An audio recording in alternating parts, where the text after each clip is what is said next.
নমস্কার বন্ধুরা, এটা আমাদের ফার্স্ট ব্লগ ভিডিও। এখন আমরা একটা জায়গায় ঘুরতে যাব, তার জন্য রেডি হচ্ছি। আসলে আজকের দিনটা অর্থাৎ 22শে জ্যৈষ্ঠ খুবই স্পেশাল আমাদের দুজনের কাছে, কারণটা একটু পরে বলবো। এদিকে আমাদের সোনাইও রেডি হয়ে গেছে এবং খুব খুব খুশি।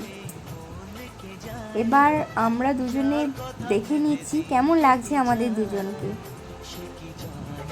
আমার কর্তা বলছেন, হাই বন্ধুরা, আমরা একটা বিখ্যাত জায়গায় ঘুরতে যাব, যেটা সবাই চেনো তোমরা।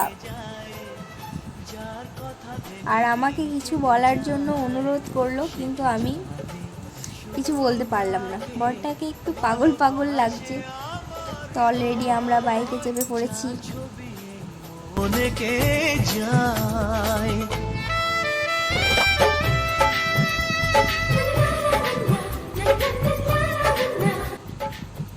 আমাকে কিছু বলতে বললো, কিন্তু আমি বলতে পারলাম না, কারণ আমি খুব লজ্জা পাচ্ছিলাম। লজ্জা।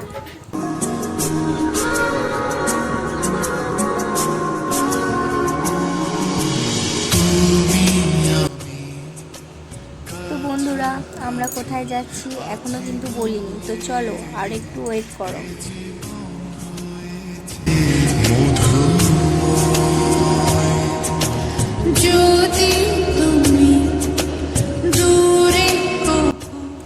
হ্যাঁ বন্ধুরা, এবার তোমরা ঠিক ধরেছ।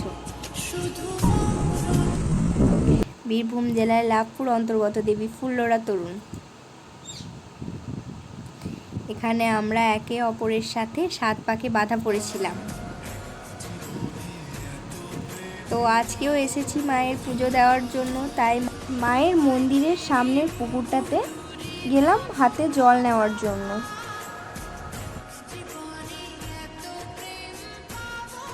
আমাদের সোনাইও গেল আমাদের সঙ্গে সঙ্গেই।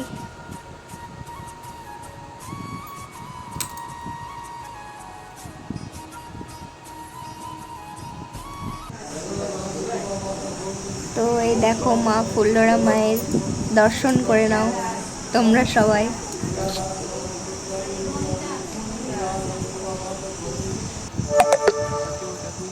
তারপর পুরো মন্দির আশেপাশটা ঘুরে দেখলাম। তারপর মায়ের আশীর্বাদ আমার মাথায় পরিয়ে দিল বরবাবু।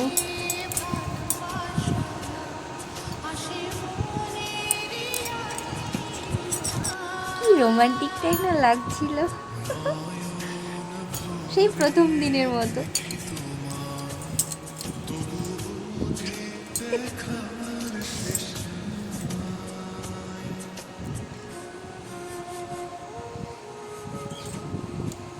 তো দেখো, তোমরাও দেখো, চারপাশটা একটু ঘুরে ঘুরে দেখানো হচ্ছে। সত্যি কথা বলতে মন্দিরের আশপাশটা খুব খুব সুন্দর। আসতে একেবারেই মন চাইছিল না।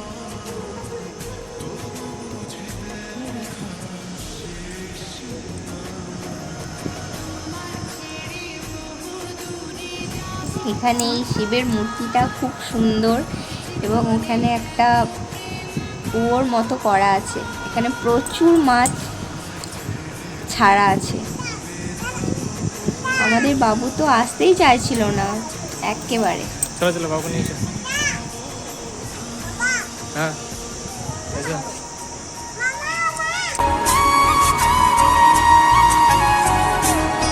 তো পুজো দেওয়ার পর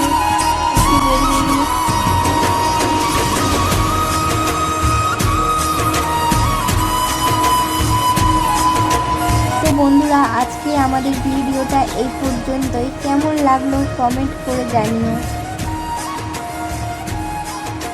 তো বন্ধুরা, আমাদের নেক্সট ভিডিও দেখার জন্য চ্যানেলটি অবশ্যই সাবস্ক্রাইব করে দেবেন এবং বেল আইকন বাটনটি প্রেস করে দেবেন। তো টাটা বন্ধুরা, আজকে এই পর্যন্তই। ধন্যবাদ।